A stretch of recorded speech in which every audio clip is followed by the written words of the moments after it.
Welcome back to Legitimate Targets, everybody. I hope you're all having a wonderful day. I'm having a great day because I'm joined right now by the one, the only Pepe Escobar. He's in his hometown of Sao Paulo, Brazil. And I guess it's not sunny there, but it is sunny for the first time in a long time in Moscow today. So I'm happy. Everyone probably already knows Pepe. You're familiar with his work, but if you've been living under a rock, he is been covering the multipolar world since the 80s, I believe, going back then. Yep. And he's written several books, and he predicted a lot of what is happening now in those books. You can find his work in a number of places: Asia Times, Counterpunch, Al Jazeera, Press TV, RT, Sputnik, Strategic Culture Foundation, Guancha, and much more. So, Pepe, how's it going today? Brics is coming to you very soon. How are the preparations? Great to be with you, Jackson. I wish I was in Moscow in summertime because I am in Rio in winter. Can you believe this? It's crazy. I arrived here 4 days ago, and as I told you, at 7 in the morning, I was doing my morning walk on the beach under the rain, which is completely absurd for Rio, you know. So it's a sort of storm before the calm, not the calm before the storm, you know. But it's friendly. What are the major developments that you hope to see at this Brics Summit in Rio? And are there any big expectations? Because it's being held early this year, and that's a notable development. Well, ask Brazilian diplomacy why they make an annual summit in the middle of the year. And in fact, I was with a roundtable yesterday with Chinese and South Africans, and they were asking the same question. Well, it's extremely complicated. There is a clash at the highest levels of power in Brazil about Brazil's role in BRICS. There is an anti-BRICS lobby, which is completely absurd in several key ministers, like the Ministry of Finance or the Ministry of Foreign Relations. Lula is a pro-BRICS guy, absolutely. He's one of the founders of the original BRIC, only four, without South Africa. But the problem is Lula is more or less by himself in his new government. He's being assailed from all sides. And in 24 hours that I spent here, Jackson, I learned, like, I had a crash course in Brazilian politics that would take me 1 year. And it's very, very complex. And this reflects on BRICS, where all the hard work that the Russians put on last year, where they work nonstop for 10 months, for the BRICS summit in Kazan. This year, the Brazilians maybe worked for 3 months, 4 max, until the summit starting on Sunday. It's not good enough. So the expectations here are low, but the expectations across the global south are immense. Because everywhere from Nigeria to Indonesia, people are expecting something big to come out of this summit. Several problems. Xi Jinping is not here. Vladimir Putin is not here. And the president of Iran, Pezeshkian, is not here for obvious reasons. He's in the middle of a war, a developing war. So this is going to be very complicated. So what are the Indians doing? They're stepping up their PR. There's an enormous Indian delegation coming between today and tomorrow. And the chairmanship of BRICS next year is going to be India. So they're already preparing the terrain. So this means that a lot of people, even inside BRICS, don't believe that something meaningful will come out from these meetings on Sunday and Monday. The great thing here, Jackson, are the parallel meetings. These are absolutely outstanding. Yesterday, I was at the meeting of the Beijing Club, which is a top-of-the-line think tank, low profile, but with the best guys, for instance, from Shanghai International Studies, Tsinghua University, absolutely outstanding discussions and frank discussions because it's Chatham House rules. So you can be absolutely free to say anything you want because it won't be published or republished later, you know. So you can really speak your mind freely. And coming from top Chinese scholars is excellent. And one of the running themes is the China-India relationship. There's a lack of trust. And these are the two of the top original BRIC and then BRICS founders.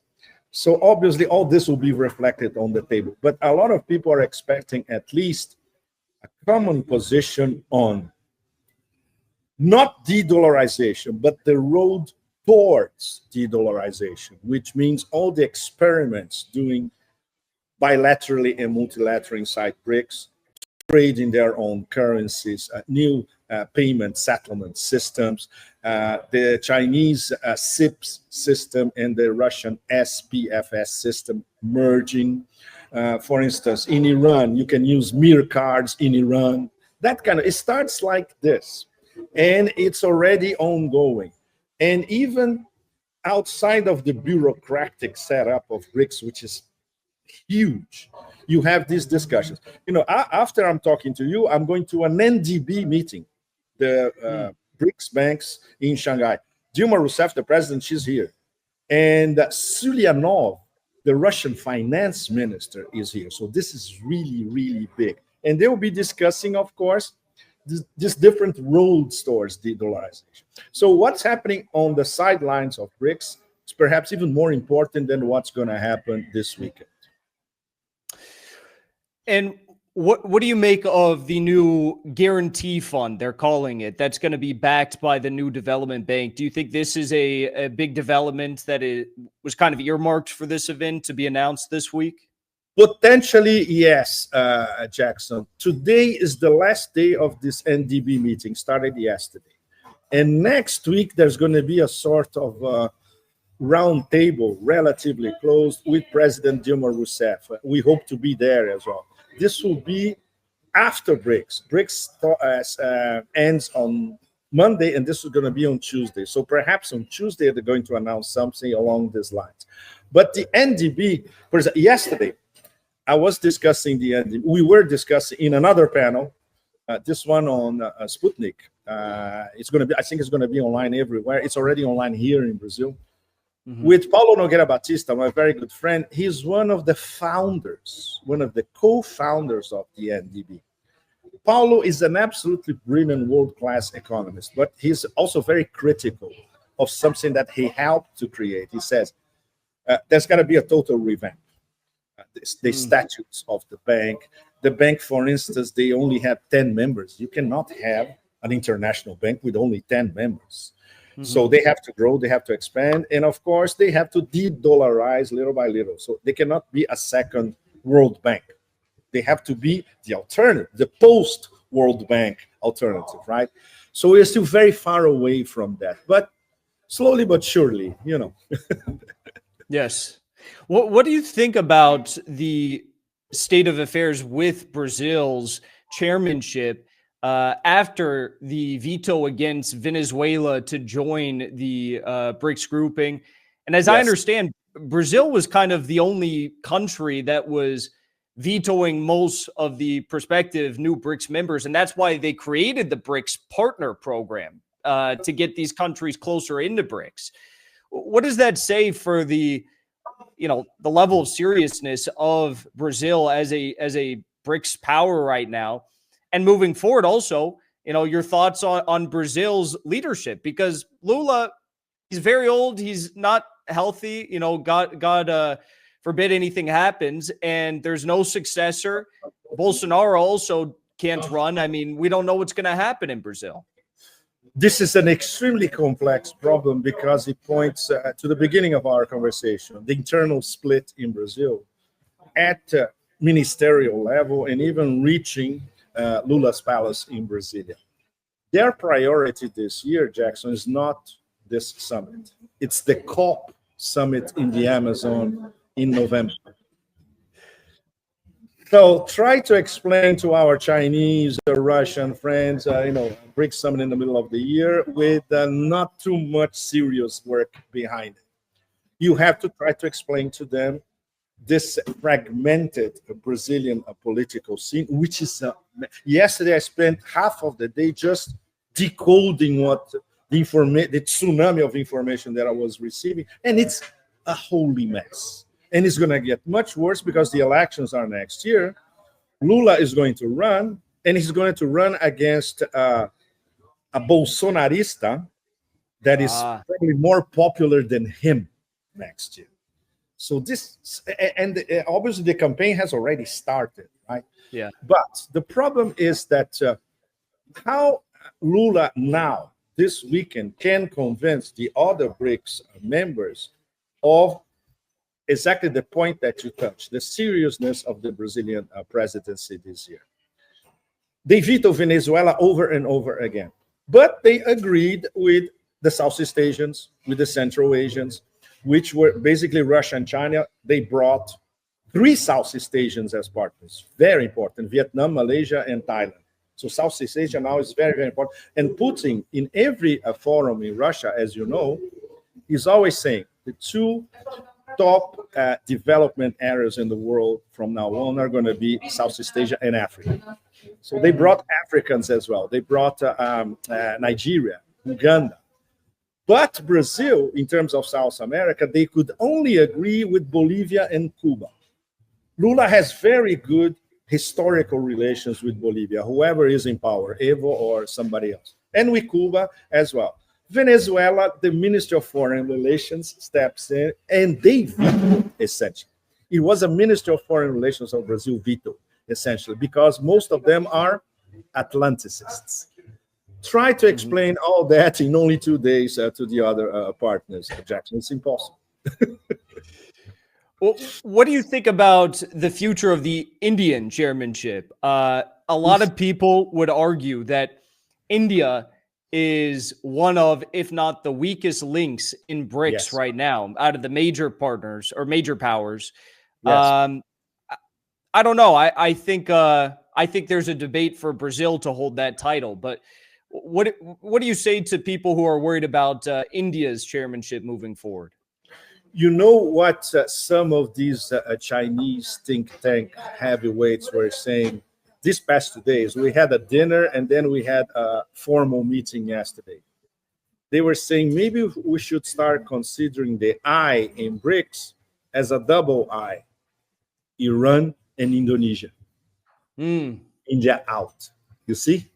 The Chinese are already discussing this seriously because they see India as playing a double game. Don't forget, also very, very important, who was invited to the latest G7 seductively? Come to us, Brazil and India. Why? Because they are the 2 weak links among the founders of BRICS. So this, from the point of view of China and Russia, it went really, really badly, you know. It explains to, I would say, a 20 or 30% why Xi Jinping is not here. Of course, our Chinese friends, they say, no, because Lula visited Xi 2 months ago for the CELAC meeting. So Lula they talked about everything. So Xi Jinping didn't have to come here. It's a long trip, etc. This is also another 20, 30% of the whole thing. The whole thing is there is a groundswell of diffidence towards India, not only from China, but also from their very good partners, Russia as well. And of course, very, very important, defending Iran diplomatically, and of course, what we were discussing yesterday, discreetly, you know, made in the shade help for Iran, which is going to be air defense systems, the J-10C fighters, maybe finally Su-35 fighters, but these are very costly. You have to train the pilots. It's very complex. But both Russians and Chinese, and when we talk to them here, they say, of course we are helping Iran their own way, and we don't advertise how we are helping them. For most of us, they are a matter of national security because they are our key partner in West Asia. Everybody knows that across Eurasia. And I'm very curious to see the Iranian delegation coming here. I met already with a guy from the embassy in Brasilia. And he said, yes, the president is not coming, but the foreign minister actually is coming. And we're going to have a heavyweight delegation as well. And we want to put the Iranian issue on the table. And all of us are speculating, how deep are they going to discuss an attack on BRICS as a whole? On one major BRICS member, now full member, Iran. Iran's not a partner. Iran's a full member. And an attack on BRICS as a whole, which is the let's say, the logical angle of the very illogical Trump 2.0 foreign policy. Brief side note, because I saw you were in Tehran. Yes. I believe you're actually all across Iran not too long ago, a few months ago. And while you were there, yes, there was a viral clip of you where you were in conversation with an Iranian general, and Yes. you asked, when is Operation True Promise 3 coming? What Yes. did you think about this response that Iran gave? And do you think that it was enough to potentially quell the beast that is the U.S. Zionist partnership from thinking about attacking again anytime soon? It's a very good question, Jackson, because now some other generals or brigadier generals, they are saying on the record, in fact, I saw it a few minutes ago, we only use between 20 and 30% of our missile potential. This means this was a message. This was, let's say, the first step of Operation True Promise 3, but not the whole operation. When I asked that question in Tehran to a brigadier general, the guy who was taking care of us when we visited the Aerospace Museum and installations, he gave me a very diplomatic response. Then later we got a faithful translation of what he said. It was a very complex answer, but basically was saying, it's ready. It's been ready for a long time. We're just waiting for the order, and when the order comes, we launch it, which is what they did after the first 48 hours, when they were stunned by the complexity of the Israeli attack, and including the decapitation. They were traumatized by the decapitation. They recovered in less than 48 hours. They had the new line of command completely. They launched, let's say, the first stage of True Promise 3. They changed their tactics after a few days, and they went from defense to offense, and they start launching their top missiles to the point that BB had to pick up the phone and tell Daddy, please help me. That's the real story. That obviously you won't see in Western mainstream media, right? Yeah. Going back to Brics, do you think that any of the partners there right now or member countries are feeling pressure from the Trump White House? Because Trump talked a lot of game before actually getting inaugurated about tariffs, sanctions on countries pursuing de-dollarization. What is the feeling there right now about the United States? Yes, we haven't talked to everybody because the delegations are coming. For instance, I'm very curious to talk to the Indonesians. Indonesians now, they are BRICS members, full members, ahead of the other Southeast Asians. And Indonesia, as we know, is going to be one of the big powers of the 21st century. And of course, the American pressure in Indonesia is very powerful, but it's indirect. They know that they cannot mess with this new Indonesia, which is very nationalist, especially because now they have very good relations with both Russia and China at the same time, and also with India that they had for decades, right? But the African nations, of course, they will be very weary, Nigeria and Uganda. The Central Asians, because they are close to both Russia and China, they feel more or less, let's say, protected. They are under the umbrella of Russia and China. But of course, don't forget, color revolutions can be started in Kazakhstan like this. It's very easy. In southern Kazakhstan, in Almaty, for instance. The previous coup against Tokayev in Astana, the color revolution started in Almaty, which is the business center in the south. So this could happen again, and they know it. So it's very, very, and of course, West Asia is more complicated because the Emirates are a full member of BRICS. Saudi Arabia is still sitting on the fence. Nobody knows what is Saudi Arabia. What is Saudi Arabia? Where is Saudi Arabia? Nobody knows. But the Emirates, for instance, they sent a huge delegation here, and they came here to do business. They are very interested in investing in Brazil, just like the Chinese. Brazil for Emirates, Chinese, and even Russians is one of the big frontiers of the 21st century. And because they get along very well with Lula personally, makes it much easier. And Brazilian businessmen are very much interested in doing business with Russia. Yesterday night, for instance, there was a reception at the Brazilian Russian Chamber of Commerce. There were a lot of hardcore Russian businessmen as well. And during the day, there was a business meeting. And next week, there's going to be another Brics business forum with lots of Russians as well. So geoeconomically, it's all moving. And they know, everybody knows that they are under pressure, and they have to get their act together as a multilateral organization because of this hybrid war of Trump 2.0 against Brics, which is turning, as we saw with Iran, into a hot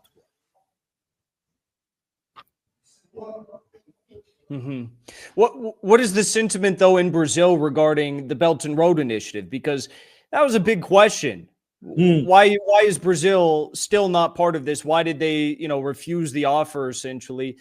And as I understand, there was some microchip facility for semiconductors, something to that effect, that was lost in Brazil, a manufacturing plant, as a result of essentially Bolsonaro and then Lula continuing the policy of saying, well, we're not going to join the BRI. Because of Congress, Jackson. Congress in Brazil is basically controlled by the Bolsonaristas. So Lula is a minority in his own town. It's very complex. And of course, the Ministry of Foreign Relations, as we discussed, they are Atlanticists. So no Belt and Road. So what Lula essentially is conducting? Direct business deals, going sometimes directly to Xi Jinping, and Xi Jinping behind him, of course, huge business interests. And we can catalog these deals as Belt and Road style. For instance, BYD, largest producer of electric cars on the planet, Brazil is one of their top frontiers from now on. It's Russia, Indonesia, and Brazil. They are building a gigantic plant here in the northeast of Brazil. So we have Belt and Road style deals, but not under Belt and Road, which is a very clever way also to dribble the Americans. Yes. They can say to the Americans, look, we're not part of Belt and Road, but the deals keep happening. Well, it's I guess that's one way of doing it, and I hope that it continues to grow and develop. So, Pepe Escobar, thank you so much for joining me today. My pleasure, Extremely Jackson. insightful commentary, and I encourage everyone to follow your reports on the Brics Summit and everything else moving forward. Where's the best place to follow where you're going to be speaking about the key updates at this Brics Summit? Exactly. I'll be doing daily updates for Geopolitics Live and for Sputnik Russia. So you can see it on my channel, or you can see it in their channels and on X as well. And then I'll only write after the end of the summit. For the moment, it's basically speculation. We prefer to wait to see the practical results. And of course, the final declaration on Monday. This is going to be very tricky.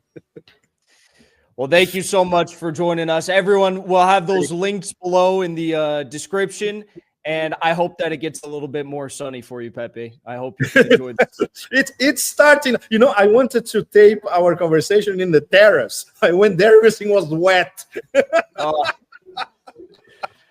right. You have a good rest of your day and time in Brazil. Thank you so much. Cheers. Thank you. Bye-bye.